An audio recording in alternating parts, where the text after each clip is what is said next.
Mr. Shah, I am very pleased to discuss with you the topic of COP29 and Sindh's role in global climate action. Thank you for accepting our invitation. Thank you very much for having me here. What initiatives is the Sindh government pursuing to combat climate change, and to what extent are they in line with the objectives of COP29? Pakistan, and especially the province of Sindh, we are the southernmost province in Pakistan, is severely hit by the people that we are rehabilitating. The number is more than 154 countries in the world. We're grateful the UN has helped us. The Secretary General, along with the Pakistan government, co-hosted a flood relief conference in Geneva in early 2023. We've got help from the international financial institutions, the World Bank, the Asian Development Bank, the Islamic Development Bank, and we've, as I said, built back better. We've rehabilitated most of our roads. We've completed rehabilitation of the irrigation infrastructure. We are expanding the irrigation infrastructure so that if, God forbid, another flood like this hits us, we are in a better position to protect our people from it. What we're doing here in COP29, we've come to showcase this project. We've come to showcase another project in Sindh, which is the largest mangrove plantation in the world. And this will enable to improve the climate, to reduce the risk of higher temperatures in our region. And in COP29, the message that we want to give them is that the world has to wake up to the risks of climate change. The developed countries have to bear the damage that they're doing to the developing countries by emitting more and more carbon into the atmosphere. What measures are being taken to strengthen sustainable development in response to the recent catastrophic floods, and what support do you expect from international partners? What we want to tell the international partners is we've got, after the 2022 floods, the COP27 approved the loss and damage proposal, so that if there is any loss or damage occurring due to climate change, the developing countries would fund it. But the process that they have laid down for tapping these funds, may it be the Loss and Damage Fund or the Global Climate Finance Fund, the process is so cumbersome, it's so difficult that you're hit by another catastrophe before you get funding for the first catastrophe.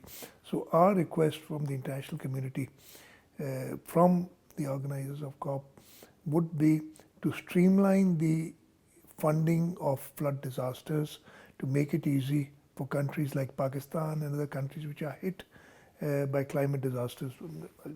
Just tell you, Pakistan emits less than 1% of carbons in the atmosphere, but it's one of the largest hit countries.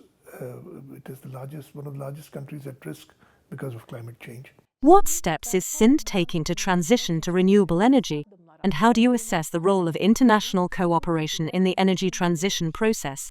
We in Sindh are very lucky that we've got a lot of potential for solar energy. The entire province of Sindh and parts of province Punjab and Balochistan have very high solar radiations. And we've started our solar energy projects. We're doing rooftop solars. We've converted a large number of our government offices to solar energy. The other advantage that the province of Sindh has is that we've got a wind corridor which has a potential of generating more than 50,000 megawatts of wind energy. We've only utilized about 3,000 megawatts out of it. So the potential for renewables, both solar and wind, is there. And we'd like the international community to come and invest in the province of Sindh for solar and wind projects. This would help the atmosphere, this will help reduce the carbon footprint in the world, and this would reduce the risks associated with climate change. Siz Sind eyaletinin How can Sindh benefit from increasing international cooperation through platforms such as COP29 to achieve both climate change goals and strengthen sustainable development? edilmesini necə təsəvvür edirsiniz? As I said earlier, we have projects ready. We have projects in renewable energy. I talked about solar energy. I talked about wind energy. We have other projects in building better climate resilient housing. The international community, though, as I said, the United Nations, the international financial institutions did come in with help, UN with facilitating the help, the international financial institutions with financial resources. But what we need, because what we are doing till now is borrowing money in order to ensure a better future for our people. Now this borrowed money we have to pay back, and the people of the country have to pay back.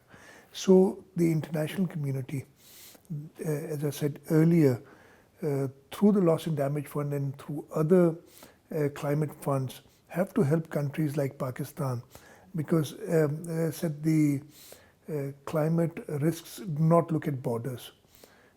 What is happening today in Pakistan may happen somewhere else if it is not mitigated now. So it's important that the world gets together, and areas and countries which are more prone to climate change, risks of climate change, they should be helped. Cənab Murad Əlişah, COP29 Mr. Shah, what opportunities for Sindh do you see in the global climate finance mechanisms and green technology seminars presented during COP29? Sind üçün hansı imkanları görürsüz? We came to COP and we presented and we've done it in a year and a half, the 800,000 houses that we're building.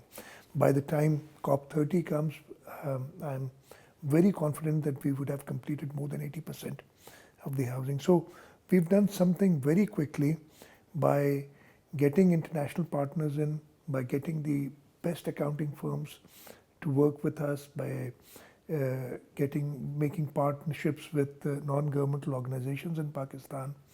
So what the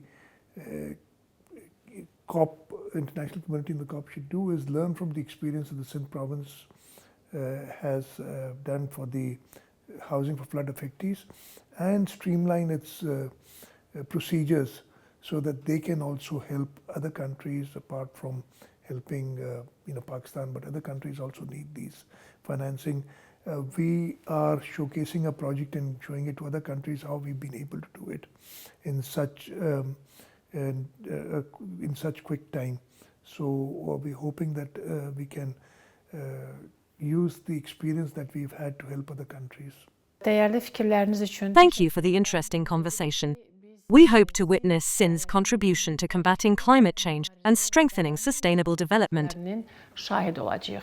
Thank you very much for having me.